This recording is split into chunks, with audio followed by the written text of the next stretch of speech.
റഷ്യയെ പൂട്ടാൻ ഇന്ത്യക്ക് പണികൊടുത്തതുപോലെ ചൈനയ്ക്കും പണികൊടുത്ത ട്രംപിന് നേരിടേണ്ടി വരുന്നത് വമ്പൻ പണികളാണ്. റഷ്യയെ പിന്തുണയ്ക്കുന്ന ഇന്ത്യക്ക് അധികം തീരുവ ചുമത്തിയതുപോലെ ചൈനയ്ക്കും തീരുവ കൂട്ടുന്നതിലൂടെ ചൈനയും ഇന്ത്യയും റഷ്യയും ഒന്നിച്ചു നിന്ന് യുഎസിനെ ആക്രമിക്കാൻ ഒരുങ്ങുമെന്ന സൂചനകളും പുറത്തു വരുന്നുണ്ട്. അതിനായുള്ള ചർച്ചയ്ക്ക് വേണ്ടിയാണോ ഇന്ത്യൻ പ്രധാനമന്ത്രി 6 വർഷത്തിന് ശേഷം ചൈന സന്ദർശിക്കുന്നത് എന്ന ചോദ്യവും ഇവിടെ ബാക്കി നിൽക്കുന്നുണ്ട്. അങ്ങനെയെങ്കിൽ ട്രംപ് യുഎസിന്റെ പതനത്തിലേക്ക് വഴിയൊരുക്കുകയാണെന്നും വിദഗ്ധർ പറയുന്നുമുണ്ട്.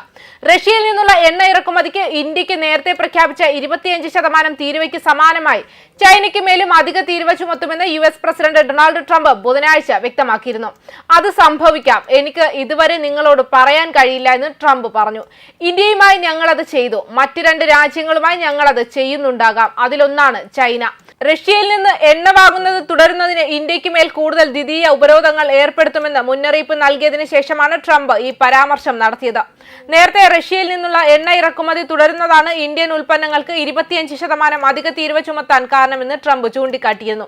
റഷ്യയുടെ എണ്ണ വാങ്ങുന്ന മറ്റൊരു പ്രധാന രാജ്യമായ ചൈനയെക്കുറിച്ച് വൈറ്റ് ഹൌസിന്റെ പുതിയ ഉത്തരവിൽ പരാമർശമില്ല.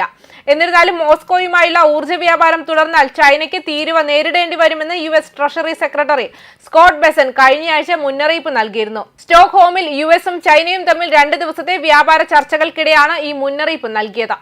ഇറാനിൽ നിന്ന് നിരോധിത എണ്ണ വാങ്ങുന്നതിലും റഷ്യയിലേക്ക് $15 ബില്യൺ മൂല്യമുള്ള ഇരട്ട ഉപയോഗ സാങ്കേതിക വിദ്യ കയറ്റുമതി ചെയ്യുന്നതിലും അമേരിക്കയുടെ ആശങ്കയും ബെസന്റ് അറിയിച്ചിട്ടുണ്ട്.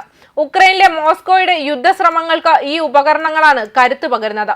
റഷ്യൻ എണ്ണ ഇറക്കുമതി ചെയ്യുന്ന രാജ്യങ്ങൾക്ക് 500% വരെ തീരുവ ചുമത്താൻ യുഎസ് അടുത്തിടെ പാസാക്കിയ നിയമനിർമ്മാണം അനുവദിക്കുന്നുണ്ടെന്ന് അദ്ദേഹം ചൂണ്ടിക്കാട്ടുകയും ചെയ്തു.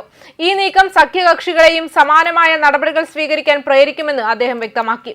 ചൈനീസ് വൈസ് പ്രീമിയർ ഹി ലൈഫെങ്ങുമായുള്ള ചർച്ചയിൽ റഷ്യയ്ക്കുള്ള ബീജിംഗിന്റെ പിന്തുണ യൂറോപ്പുമായുള്ള വ്യാപാര ബന്ധം മെച്ചപ്പെടുത്താനുള്ള അവരുടെ ശ്രമങ്ങളെ പ്രതികൂലമായി ബാധിക്കുമെന്ന് ബെസന്റ് മുന്നറിയിപ്പ് നൽകി.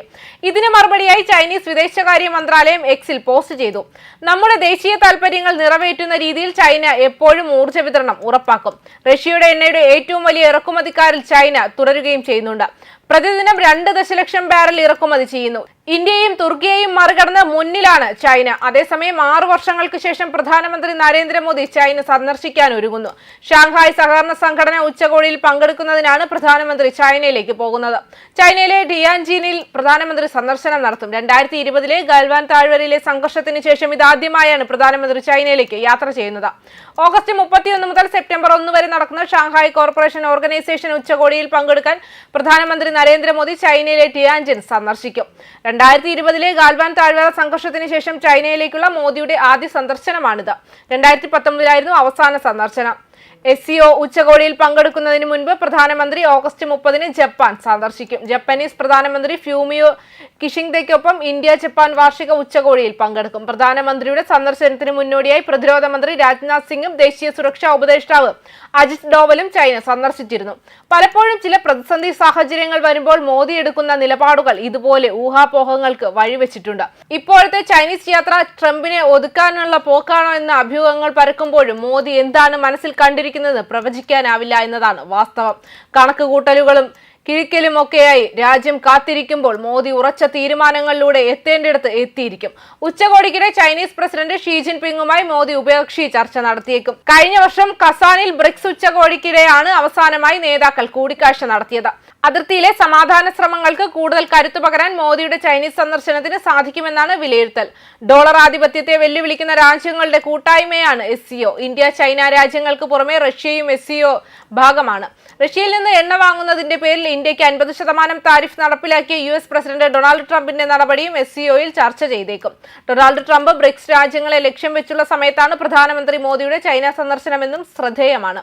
ഉച്ചകോടിയിൽ റഷ്യൻ പ്രസിഡന്റ് വ്ളാഡിമിർ പുടിൻ പങ്കെടുക്കുമോ എന്ന് ഇതുവരെ വ്യക്തമായിട്ടില്ല. കഴിഞ്ഞ മാസം ചൈനയിലെ ക്വിങ്ദാവോയിൽ നടന്ന SCO പ്രതിരോധ മന്ത്രിമാരുടെ യോഗത്തിൽ പ്രതിരോധ മന്ത്രി രാജ്നാഥ് സിംഗ് പങ്കെടുത്തിരുന്നു. China, India, Kazakhstan, Kyrgyzstan, Russia, Pakistan, Tajikistan, Iran, Uzbekistan എന്നിങ്ങനെ 9 അംഗരാജ്യങ്ങളാണ് SCOയിലുള്ളത്. പ്രാദേശിക സുരക്ഷ, ഭീകരവാദം, വ്യാപാരം തുടങ്ങിയ വിഷയങ്ങൾ ഉച്ചകോടിയിൽ SCO അംഗരാജ്യങ്ങളുമായി ചർച്ച ചെയ്തേക്കും. ഇന്ത്യ ചൈന ബന്ധത്തിൽ സ്ഥിരതയും സംഭാഷണങ്ങളും പുനഃസ്ഥാപിക്കാനുള്ള ശ്രമങ്ങളും നടക്കും. ഉച്ചകോടിക്കിടെ Russian president Vladimir Putin, Chinese president Xi Jinping എന്നിവരുമായി അനൗപചാരിക കൂടിക്കാഴ്ചകളും നടക്കാൻ സാധ്യതയുണ്ട്.